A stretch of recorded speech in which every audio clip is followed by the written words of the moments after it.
Okay, so Wendy Williams signed the affidavit to, be released from the conservatorship. Yes, and I think when this was reported yesterday, it came like later in the evening after the TMZ documentary.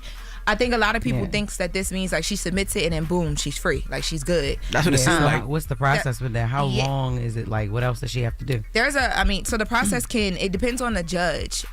So basically, what happened is this is like a first step. You don't even have to take this step from what I'm told. So you submit this affidavit. If the judge is like, okay, yeah, I agree with everything you guys are saying, she should be free.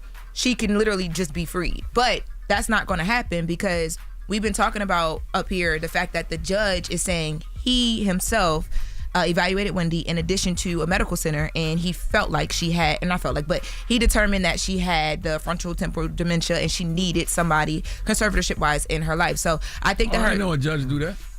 It's so from what Wendy's conservator said in a legal letter, she said that Wendy was evaluated by a medical center, and then the judge themselves have to do like an evaluation of some sort. It's probably not a medical one. It's probably more of like cognitive and like conversation and decision making type stuff. They do the same thing. Remember I told you when she changed her lawyer, the judge was going to do the same thing. So I don't think that this affidavit is going to work, but I think Wendy's attorney probably did it just because it's just a part of the process. Like if the judge were to say yes, it would expedite everything. So what happens from here? Why even release that? Why did they even put that out?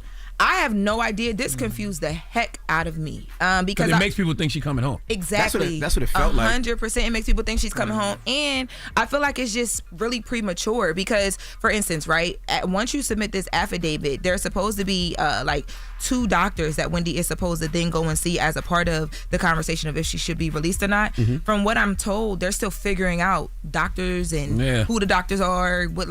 None of that is really set in stone yet. So I don't know what the reason why this story was released. TMZ released this story. I wonder where it came from. I'm not for sure. I don't know, but they say that their sources say that Wendy is going to be reevaluated by a doctor next Tuesday, and this doctor was selected by the attorney Wendy has hired to end the guardianship. TMZ was also told the following day her lawyer will file an emergency order to show cause, translation, a petition to force the issue with the judge who has the power to end the guardianship. So it's like she's trying to put the pressure on the judge. But from what I'm told, a lot of what they're saying here is still very premature. Yeah, whoever put that out doing too much. You're doing too much, and every single little step that you are doing to try to get Wendy out does not need to be publicized. Yeah, I agree. And also, I was going to ask, she's going to see her father this week, and they said in the doc, is she going rogue or is somebody going with her? No, they travel. She got people traveling. She can't go rogue. Remember, it was a mistake. She had to have security. Yeah. She got to have somebody travel with her. She can't go rogue. She got a CNI dog. She got a cane. It's everything. What the hell? No, she don't. She got a CNI dog? Jess, don't listen to him. I was going to say, she ain't goddamn cats. How she get a CNI dog? Yo, I also was told yesterday too. Remember, I told you guys that I reached out to Robbie Kaplan's office. That is the attorney who's over the A&E lawsuit. So I spoke with someone from that office who let me know that they saw the documentary. They had some really interesting feedback to it. I don't think they're too fond of it, but they say that they can't get into the conservatorship stuff. They're just A&E lawsuit stuff. However, Sabrina has lawyered up in this whole situation, and she's supposed to be releasing something or filing something of her own this coming week. So I don't know what that is going to be as well. Yeah, I mean, we're just reporting the news here. So basically Wendy is not happening yet, y'all. People think it's happening, but it's not happening yet. Now somebody. But in more lawsuits, we got Diddy. Yes. Suing somebody. Diddy said, I keep getting sued. I want a piece of this pie too. Girl, excuse me. That's why he's in the situation he's in. Too much pie. Always want a piece of somebody's pie. I don't know if you want pie. Cake too. There you go. Do his knees still hurt if you reach out about the knees?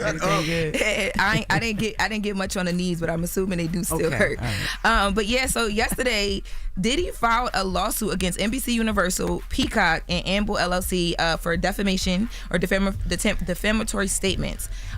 So he's saying that when they did that whole Diddy, the Making of a Bad Boy documentary that we talked about in here, that a lot of the claims and the things that they were accusing him of were completely false. And he's saying he wants $100 million in damages for severe harm to his reputation, economic harm, and the defamatory statements. Why just NBC? It's been about 5 or 6 documentaries that have come out. I have no idea. On top of podcasts and YouTube pages, like it's so many people with stories. Like why you just aiming at NBC? I don't know. He's alleging that they falsely accused him of serial murder, sexual assault of minors, and sex trafficking when there's no credible evidence to support any of these heinous allegations, because they go into like a lot of the Albie Shore claims, and it's a lot. But yeah, I still think it's crazy that they have these documentaries out when he's on trial, like because the jury sees this stuff. But there's so many of them, right? So it's like, what are you going to do? He's Diddy, like he's Puff, like it's going to happen. I just feel like he has a lot more things to focus on right now than this. I agree with Lauren 100%. Diddy should be saving all his coins to fight his criminal case. You worried about the wrong things, okay? There are a lot of salacious stories out there about Diddy. I don't know what's true and what's not true, but he should be focused on what's going to happen in that courtroom and not on documentaries, YouTube, and podcasts. You can't be out here suing everybody just because they say you slept with Carl Winslow. All right. I think it's more than that. I think it's a little more than that. He's not denying that part, though. He's not saying he ain't do that. He's saying all the other stuff. Did you see the one where they said he was playing duck doo-doo with people's booties? What? You ain't see that one either. Where was that one at? And then they said he was playing Uno for cheeks. He make people draw four. And if you draw four, you got to get on all fours. There was crazy stuff out there. Stop before you get in the next lawsuit. Yeah, I'm scared now. Even when I was what reading, documentary is that? It's just crazy stuff. As I'm saying, you can't go around suing everybody just because they saying crazy stuff at a time like this. Focus on your criminal case. That documentary must have went straight to DVD. I ain't see that one. Yeah, I ain't see that one yet. No, that was that's the iHeart doc. Where that say? They said leave us out of it. We ain't got nothing to do with it. But the stuff that he's upset about in this, I'm like, yo, and this is every single lawsuit, every single documentary. Maybe trying to put a stop to it because he knows if he sues one, people will have to second guess when they put it out. Y'all, it's so much noise around this. It's not. People don't even. This lawsuit dropped and people reported it and moved on 5 seconds later. You got time for more? No? 6:59? 69. I said it's 6:59. I was like, with you damn, today? with I said, you? as soon as they hit Diddy, he just started saying all What type you of got on wild that computer numbers. screen? Let me see. What you watching? What, you all right? Nothing. He talking about 69 draw That's what I thought he four. said. I said 6:59. All right. Well, No, the draw four thing was real though. They said he used to Shut up!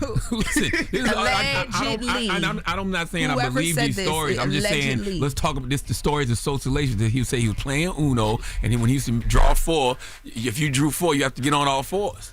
That's what they said. So you can't just can't just go around suing people because they just making up wild, crazy claims like this. When that wild card dropped, I wonder what happened. The wild card was crazy. Wow. You know, in the new Uno, there's a switch where like you got to switch your hands. Oh my God! And they said to swap hands. and they hated to play with him when he used to write in his own rules. They say it was really crazy then. Allegedly. Oh my goodness. All right. That's Jess with the mess. He lying. He lying. That was Jess with the mess. All right, when we come back, we got front page news, and then Jagged Edge will be joining us. It's the Breakfast Club. Good morning. Wake that ass up early in the morning. The Breakfast Club.